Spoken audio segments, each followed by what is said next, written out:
আমার কাছে আপনার নির্বাচনের পরিস্থিতি বেশ আশাব্যঞ্জক মনে হয়, এই জন্যেই যে আপনি নিশ্চয়ই লক্ষ্য করেছেন যে যারা কিছুদিন আগেও বলতেন যে এটা না হলে নির্বাচন হতে দেব না, এটা না হলে নির্বাচন হবে না, সেই সমস্ত রাজনৈতিক দলগুলো কিন্তু নির্বাচনে অংশ নিচ্ছে। তারা ইতিমধ্যেই তাদের প্রার্থী ঘোষণা করেছেন এবং নির্বাচনের নমিনেশন ফাইল করেছেন এবং ছাঁটাই বাছাই অংশ নিচ্ছেন। সেই দলগুলো কিন্তু এখন নির্বাচন প্রক্রিয়াতে নেমে পড়েছে। সুতরাং সেই দিক থেকে আমি মনে করি যে নির্বাচনের বাধাগুলো অনেকটা দূর হয়ে গেছে।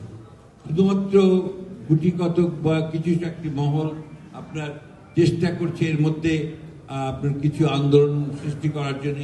আমার মনে হয় না যে এটা আপনার শেষ পর্যন্ত টিকে থাকবে বা তারা তাদের যে লক্ষ্য সেই লক্ষ্যে পৌঁছানোর জন্য তারা ওই পথ ছেড়ে দিয়ে আপনার যেটাকে আমরা বলি যে আপনার কনস্টিটিউশনাল পথ বেছে নেবে এবং সেটাই হবে সঠিক সিদ্ধান্ত। একটা জিনিস আমাদের সবাইকে মনে রাখতে হবে, এটা কিন্তু একটা অন্তর্বর্তীকালীন সরকার। এখন এটা আপনার কেয়ারটেকার গভর্নমেন্টে রূপ নিয়েছে।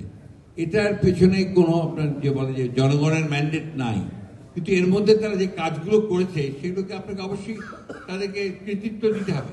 তারা ইতিমধ্যেই সনদের আপনার সংস্কারের ব্যাপারে যে কাজগুলো করেছে, এই কাজগুলো বাংলাদেশের জাতীয় জীবনে নিঃসন্দেহে আপনার অত্যন্ত ইতিবাচক ভূমিকা রাখে এবং আমরা বিশ্বাস করি যে সংস্কারগুলোতে আমরা রাজনৈতিক দলগুলো প্রায় সবাই একমত হয়েছি। সেই সংস্কারগুলো হলে আমাদের রাজনৈতিক যে কাঠামোতে একটা গুণগত পরিবর্তন আসবে, এটা অবশ্যই আসবে।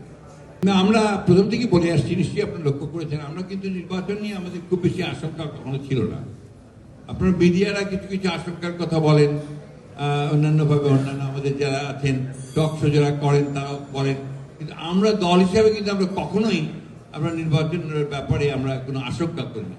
আমরা প্রথম থেকে নির্বাচন চেয়েছি এবং নির্বাচনের পথে থেকেছি, নির্বাচনের প্রস্তুতি নিয়েছি এবং আমাদের বিশ্বাস ছিল যে নির্বাচন সঠিক সময় হবে।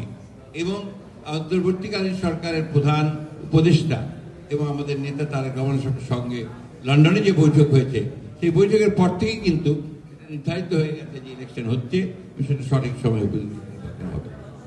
আরেকটি প্রশ্ন যেটা হলো যে আপনারা বিভিন্ন আসনে 2 জন করে প্রার্থী দিয়েছেন, সেটা কি আসলে আপনার বিভিন্ন আসনে না, এটা আপনার 10-12টা আসনে আছে।